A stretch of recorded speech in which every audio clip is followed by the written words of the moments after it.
Hello and welcome to the Knowing Self, Knowing Others podcast. I'm your host, Nia Thomas. Join me as we talk to today's guest. Welcome to today's episode. I'm delighted to introduce our guest, Kate Jones, today. She's a visionary leader with over 30 years of experience in personal and organisational change. Kate founded Neon in 2013 to transform how we live, lead and work through coaching and consulting. She specialises in creating deeply human organisational cultures, working with purpose-led leaders and teams to drive performance and impact without burnout. So whether you're a CEO looking to enhance leadership impact or an experienced professional seeking inspiration for your next chapter, Kate's insights can really guide you towards meaningful change. So get ready to be inspired by her passion for bringing more colour and humanity into the world. Welcome, Kate. Thank you very much. Thanks for having me. So tell us about Neon and what's this association with being deeply human and bright colours? So I founded Neon in 2013, which was after 10 years of working in a management consulting company. And actually, I'd really enjoyed that time. Very different to the 10 years of social work and social care and probation work that I'd done before that.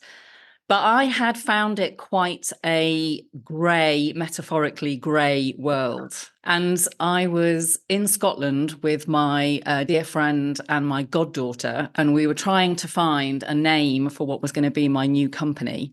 Okay. And I was trying to describe, Isabel must have been about 11 at the time, if not younger, kind of what the company was about. And we came up with the word neon. So really the grey of many organisations for me, not just management consulting companies, but loads of organisations, really is about a more transactional way of doing things, a more mechanistic way of doing things, organisational cultures where people are not really connected to each other, where there's not a lot of creativity, as opposed to an organisation of metaphorical neon colours, which is more connected, more vibrant, more energetic, more human, all of those wonderful things that I believe in so strongly. And also in terms of individuals and how we live our lives. So many of us live a more faded out version of ourselves for reasons that, I sometimes do myself, I think for reasons of fear and habit and expectation. But when we find ways of really stepping into a different way of living, that for me is when we have kind of all our metaphorical colours switched on and we're living a more authentic life. We're finding ways of bringing who we really are more fully to the world, etc. So it's really about that. The grey to the neon. That really is quite a beautiful description, and I'm reminded. I was speaking to Sophia Ponte on the podcast a couple of episodes ago, and she describes heavy and light cultures. And even though we're talking about weight, there's light and the neon. So yeah, there's definitely a connection there. Crossover for sure. Yeah, definitely. So tell us, how does self-awareness fit into creating a deeply human organization? Well, obviously, I kind of suspected that you might ask me that question, given what your podcast is about. But I'm going to struggle to say it in a short version. But I guess a lot of what I do is around leadership development. So what I'm kind of most passionate about is enabling leaders to develop the skills and attributes that they need to be able to develop what I call more deeply human cultures. And I'm the architect of the deeply human leadership model, which kind of describes the 5 C's of deeply human leadership. And one of those C's, maybe we'll come on to what the others are later in the conversation, but one of those C's is consciousness, which for me is all about emotional intelligence, about the ability to have self-awareness, to understand the impact that you're having as a leader, consciously or unconsciously, on the environment and on those around you.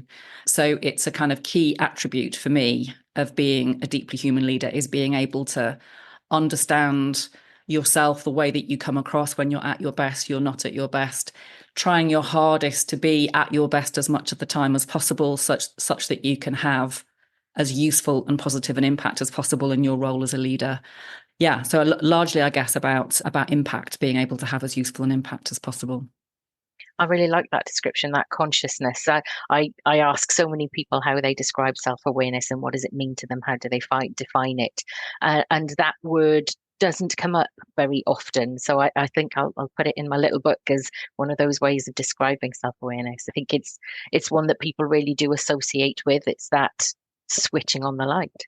Exactly. Yeah. Yeah. As we're switching on a light kind of inside yourself. So I think often, I mean, in sort of 20 odd years of working with different kind of leaders and teams and organizations, especially when people are trying to lead change, they're always focusing on the external world and kind of what other people need to be doing differently and how other people need to change. And if only the team or the wider workforce would understand X, Y, or Z. And it's not always the case, but often it's the case that that leader is totally omitting to shine the light inwards and kind of say, Yeah. what is it about me that is either making this change difficult, or in what way am I standing in my own way of kind of enabling this change to succeed? How is it that I might need to change myself in order to enable this change to happen? So Yeah, yeah, it's indeed. definitely, yeah, You can't change others, you can only change yourself. exactly, yeah. Indeed. So you've mentioned a little bit about leadership. How do you define a deeply human leader? So that is the 5 C's of deeply human leadership. Okay. So, and interestingly, actually, this model I kind of came up with soon after I left my corporate consulting career and set up Neon. But at the time, it started off as the 4 C's. Okay. And it's become 5 in the last year. So I'll say a little bit about that. And also originally it was just the 4 C's of effective leadership. And then it was only about a year ago that I was doing a kind of my own little strategic review of my work as Neon. Neon was coming up to being 10 years old. And I thought, I just want to check whether I'm kind of, what is it that almost like the words that run through me and my work like a stick of rock. And these words kind of Yeah. deeply human sort of popped out of me. And, as all the textbooks say about purpose, when you kind of really kind of find an articulation of your purpose, it was just like a sort of kathunk moment inside. It was like, that's it. And it's very much kind of what I'm about as a person myself, not just about the way that I work or the way that I see leadership. So the first of the 5 C's is clarity of purpose. So a deeply human leader is somebody who is really clear about what they stand for as a leader. So what they stand for from a values point of view, why they do what they do, but also somebody that can really bring that to life day to day in their organization. Because I think even in purpose-led organizations that I work a lot with, where ostensibly there's a very clear statement of purpose above the door in terms of what Oxfam will Save the Children or Shelter or whichever organisation it might be, what they do. Day to day, people can be so caught up in the hamster wheel of the slog and the grind that they don't necessarily feel very connected to purpose. So a deeply human leader is somebody that is able to create pathways to meaningful work for people on a day-to-day basis. So there's clarity of purpose. The second one is connection, which is all about relationship. So being able to create meaningful relationships of trust with people in your teams, people that you work with. I mean, I could probably talk for the whole podcast just about the relationship piece. The third C is the one that we talked about, is consciousness, which is about emotional intelligence and self-awareness and being a force for good, really, and kind of taking responsibility for your impact. The fourth C is creativity, which is really about creating environments of belief. So I think there are so many organizations where the workforce doesn't really believe that what they're doing is really adding any value, or they don't believe, again, particularly in purpose-led organizations, don't necessarily believe that they're going to achieve the kind of ambition of the organization because it's hard. So, a deeply human leader for me is somebody that can create a sense of possibility, that can instill in people a sense of belief and agency that they can actually influence and achieve what their ambition is. And then the fifth C, which is the one that is the newest, might seem a bit strange. It seems a bit obvious in a way that it is one of the 5, is care. So a deeply human leader for me is first of all somebody who, and this links, I think, to the self-awareness piece, somebody that is able to look after their own well-being. So I see self-care as being a prerequisite for effective leadership, because the whole thing about putting your oxygen mask on before putting it on anybody else, you're not going to be of any use if you're exhausted or burnt out, etc. And secondly, care for the people that you work with, just caring about their well-being and the extent to which they are thriving in the environment that you are leading. So they're the 5 components for me of a deeply human leader. And I'm really interested in that because so much of what you said, I'm drawing lines to my model of both self-awareness and my self-aware leadership compass. Because Okay. care is the first element or the first direction of my compass. And within my definition of self-awareness, there's reflection, recognition, regulation, and that recognition piece that you've talked about, impact. And the way that I describe my mission is about creating kinder, more respectful and creative working relationships. So there There's are a massive crossover. lines to join us. It's quite Yeah. phenomenal in how that connection between that human or humanism or person-centered leadership, it really does connect with self-aware leadership. Yeah. And I mean, you talk about kindness. I mean, kindness doesn't begin with C, but it could do. I could kind of, quite, Yes. because I'm a big believer in. It's funny, actually, because a long time ago, I remember, probably about 10 years ago, I remember being in some sort of seminar thing where I heard the word grace being used in the context of there being, wouldn't it be amazing if there were more grace in the boardroom? And I mean, I remember it to this day, because I remember at the time it feeling like, I don't know, I think felt quite moved by it, but it was also such a strange word for me at that time, not long out of a corporate consulting career, to sort of find mentioned in the context of the corporate world. And then kindness is another one, which I don't think in the 10 years that I was working in the consulting company that I worked for, which, by the way, I loved and remain very loyal to. But I don't think I ever heard the word kindness used in the context of leadership or organisational culture. And yet, funnily enough, I think last year I saw a report written by PA Consulting Group, I'll name them, they're the company that I used to work for, about leadership and talking about one of the main attributes of effective leadership being the ability to be kind. And I was like, oh my goodness, even PA are now talking about it. So yeah, I love the idea. And for me, it fits both into the connection bit of the 5 C's and also obviously into the care bit. So yeah, there's lots of crossover between you and me and what we're up to, I think. Yeah, definitely. Do you think that there has been a shift over time? Because as you're saying about care and kindness, I've seen kindness as one of the values of NHS organisations, and I've seen it in, I guess, a few different organisations.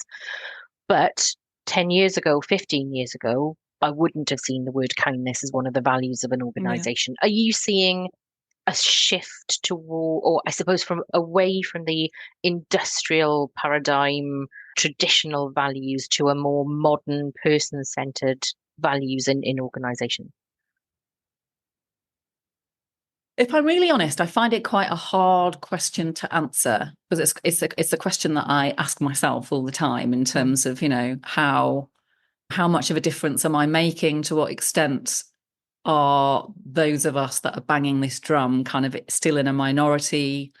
And also because, I mean, obviously I'm surrounded by my client organizations, and I'm also surrounded by other consultants and coaches who are working in a similar space. And there's certainly, I mean, building on the point that I made about PA now writing as a big global consulting company, now producing thought leadership, which talks about kindness as an essential leadership attribute.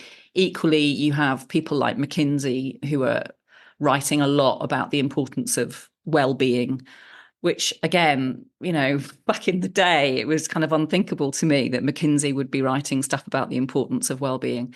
So there's definitely a lot more, I'm going to say, rhetoric about it. It's definitely a lot more commonly found, I think, in literature around leadership development and organizational culture.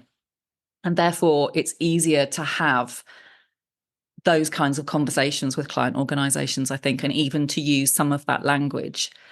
And at the same time, and going back to my deeply human language, which, as I said, I've really only been using for the last year and a half, I have found there's been such an amazing response in terms of people resonating a lot with that language. And hence I've set up this community called the Deeply Human Culture Club, which I set up at the beginning of this year, and which is essentially, there's about 60 people who've joined so far, who are in all kinds of different organizations in different geographies around the world, who all kind of resonate with this idea of deeply human leadership and deeply human cultures, organizational cultures. There's lots of signs in that respect of a shift in a certain direction, because I couldn't have imagined that, like 20 years ago when I first became a management consultant. And at the same time, I still think that there's a kind of, I don't know if it's a disconnect, but there's still a kind of gap between, it's almost like people's heart's desire for something different on a human level. They kind of like, yes, that is what I would love for myself, for my children, for my team. And yet at the same, there's a bit of a gap between that and then a sort of a mindset still that is stuck in a belief system that says, but this is just the world of work. This is just the work. This is just the way it is. So is it not still kind of cloud cuckoo land to imagine that we could run our organizations in a different way?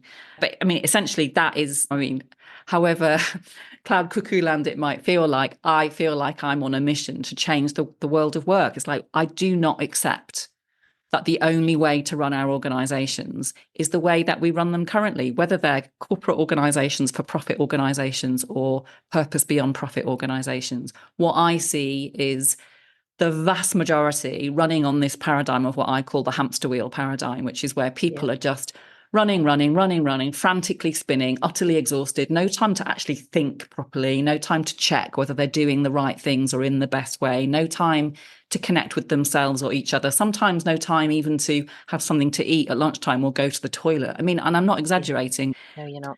And it's not only that it doesn't make sense from a human being point of view, given that I read somewhere that we spend something like on average 85,000 hours in our lives at work. So it's like, well, we might as well try to make that kind of vaguely enjoyable and not something that's detrimental to our health and well-being.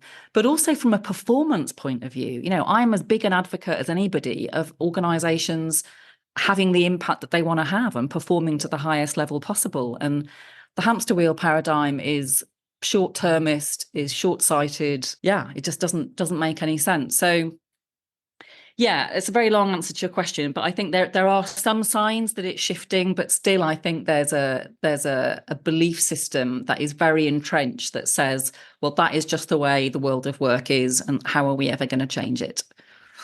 Yeah, I think there is a clear desire, there's an aspiration, and there's the rhetoric of where we want to go to. But I don't think we've worked out how we're going to do it yet.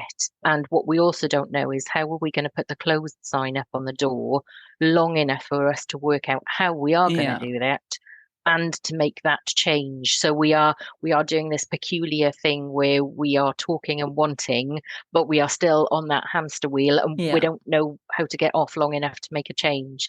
So it'll be interesting having these kind of conversations in 10, 15 years, Yeah. whether we have started to move more towards that humanism and we are now starting to see more ideas of how we actually put this into practice. Yeah, I agree. And I think it's the biggest challenge, I think, for people who do the sort of work that we do, is to find new and creative ways of engaging organizations of many different kinds in the conversation. And sometimes it is about changing the language that you use. So sometimes I don't talk about deeply human leadership. Sometimes I talk about high performance leadership or high performance cultures. So it feels as though sometimes you kind of have to be a bit of a Trojan horse who kind of on the outside looks Yeah. as though, I have a kind of style that actually goes down quite well with the sort of classic corporates. I mean, I do a lot of work, for example, with a big engineering company. Engineers, the number of engineers over the years who've said, "Oh, engineers don't do feelings," and like, yeah, okay. Actually, of course you do, because you're a human being. But Yeah. in that environment, I will kind of pitch myself and the work that I do in potentially quite a different way, but I'm still on the inside. I'm like sowing seeds of helping people create environments where people can actually be human beings rather than be treated and feel like and sometimes behave like machines or robots. And one of the ways you help people to understand themselves is through your deeply human quiz. And Yeah. I love assessment tools that I think they always bring something and add something to your self-awareness. Tell us about your quiz. Okay, so I actually have two quizzes, but the one that you're talking about is the one that is, I think it's how deeply human are you, essentially. So it's very short. I don't know how long it took you, but it usually takes about between 5 and 10 minutes, I was maybe. going to It's say not, about 7 or 8 yeah, minutes. Yeah. yeah. I think there's about 20 questions in it, about four different kind of sections, questions that are designed to help the respondent, the person completing the quiz, to ascertain. Some people complete it looking through the lens of themselves and their own leadership. Some people complete it through the lens of their organisation, so kind of taking a view of the characteristics of their organisational culture. But the aim is to get people thinking really about what a deeply human mindset or leadership style or culture might look like. And then they get it's all free. There's no charge for it. And you get a report with the kind of results and then some sort of pointers as to where you might focus, what you might focus on if you wanted to kind of improve your score. And you actually got a very high score, did you not? I did. I got 86, and I don't know if Yeah. that's good but I was thinking because of the work that I do in the area that I'm interested in, I felt like I should have a higher score. So I think I'm going to go back to your recommendations that you share afterwards, Yeah. and I want to look at that because I want to be improved in that area. So, maybe in 6 months' time I can come back and do it and get 96 next time. But I think it was quite enlightening for me as somebody who thought that they were operating in a way that was deeply human. Again, maybe coming back to what we were talking about earlier, talk about it, understand it, talk about the academic side, but maybe in putting it into practice, you go back to what you know. So I thought it was very interesting and very helpful for me. Well, that's good to hear. But I mean, the coach in me wants to say, Nia, do you really think that 86% is not a high score? Is my first kind of comment. But 86% is a high score. And I mean, it's quite interesting, actually, because I think usually going back to this question about how do we engage the people that have most work to do in these Yeah. processes. So of the people that complete the quiz, there is a bit, obviously there's a range, but I would say there are probably more people who complete it that get it, who get the value, get what deeply human leadership is, who understand, who make that connection between well-being and performance, who kind of understand the connection between leadership and culture and performance, all of those things. And so it's not, because there are some people, I would say I've seen scores kind of as low as, I don't know, between 30 and 40%. There are some people that have completed it that I know the individuals who've completed it. And I think, really, you've scored, going back to that self-awareness point, right? The answers that you put in are only a reflection of the way in which you view yourself. And therefore, it's definitely the case that I can think of a couple of people off the top of my head. I'm like, oh, I definitely wouldn't score you as high as that. So it's not intended to be a scientific, academic, kind of exhaustive survey, but it does, I think, get people thinking. And so some of the questions that are in there, I think I always find the answers quite interesting. I think there's one about the extent to which the purpose, because there's a section on purpose, the extent to which you think that the purpose on the outside of the organization is reflected on the inside, because that's, my whole thing about the definition of a deeply human organization is one that is a force for good on the outside in terms of the actual work that it does and the impact that has on the world, but also the extent to which it's a force to good on the inside in terms of the environment that it creates and the degree to which people feel purposeful and motivated and able to thrive. And often that's one of the questions where people often say there's a disconnect.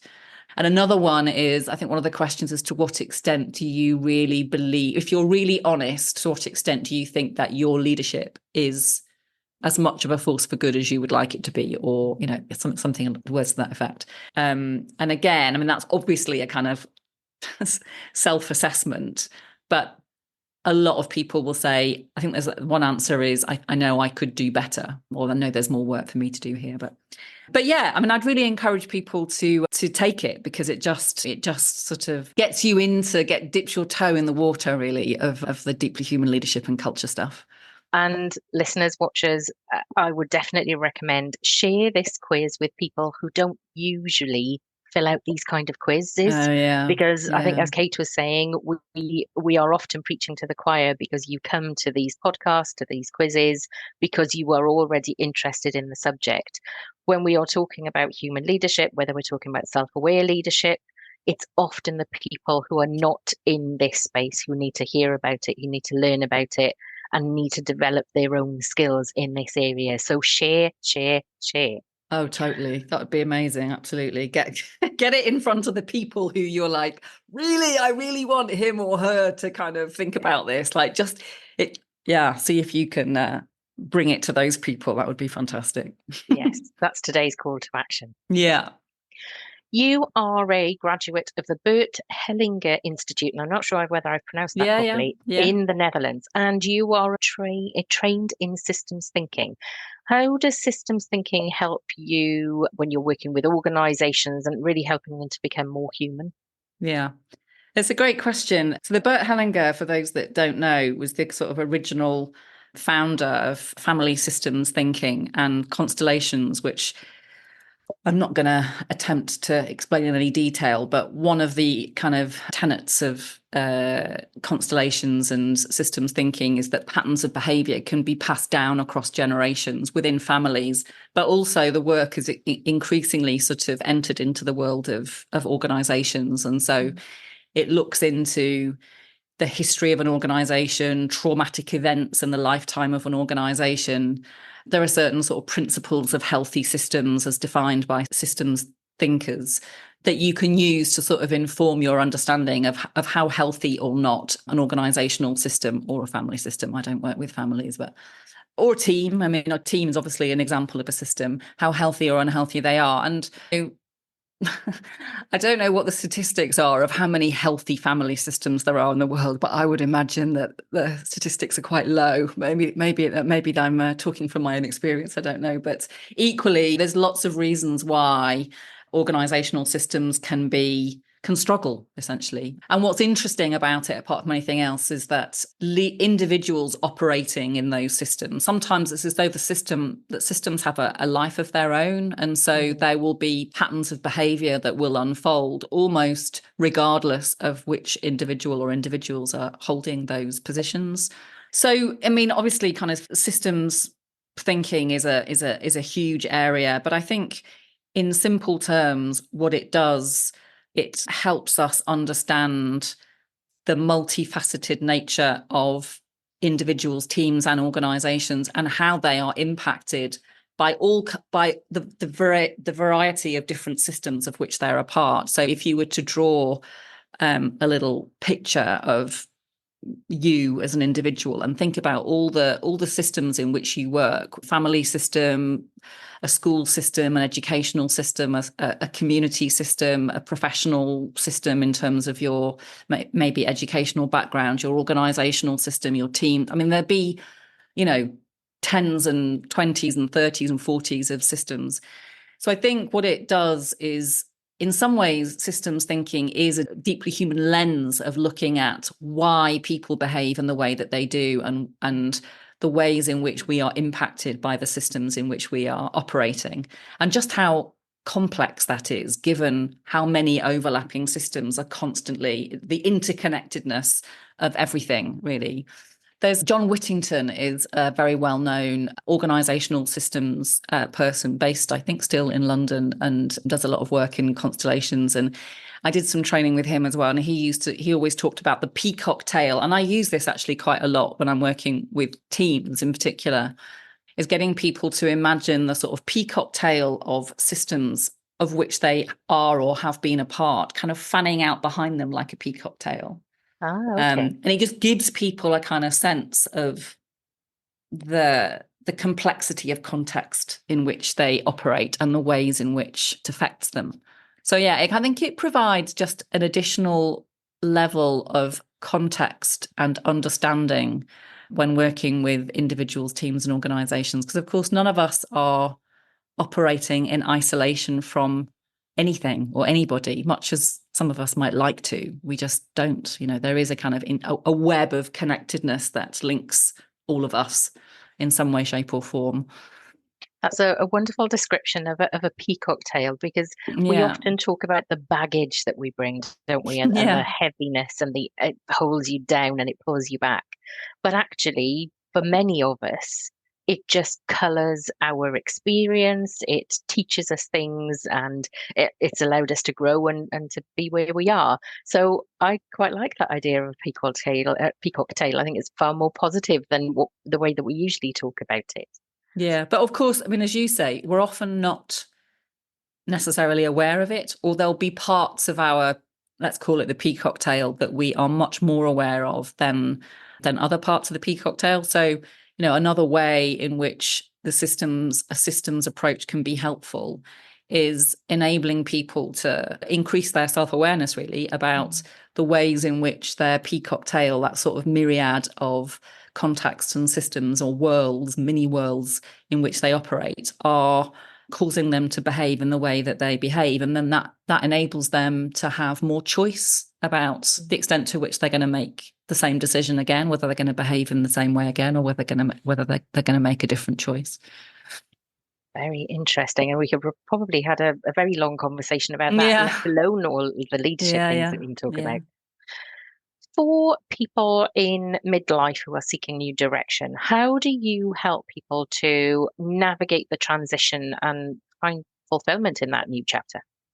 Yeah. So this is going into the sort of other bit of my work. So I reckon probably about 80% of my work is organisationally and leadership focused. So all about the kind of deeply human leadership stuff, where I'm mainly, it might be leadership strategy, or it might be helping a team improve the way in which it works together, or it might be working with a cohort and designing a leadership development program for a cohort of leaders, or working with individual leaders in one-to-one executive coaching programs. But the other bit is helping people in, I say midlife. I mean, I'm in my mid-50s. So, I mean, I don't know. I don't, what would you say midlife? I sort of say between 35 and 55. But the older I get, the more I'm stretching Absolutely. the midlife bracket. But obviously, it's that kind of classic time where people's sense of identity and people's sense of what's important to them starts to shift. Sometimes because there's a major life event, a bereavement, or a loss of a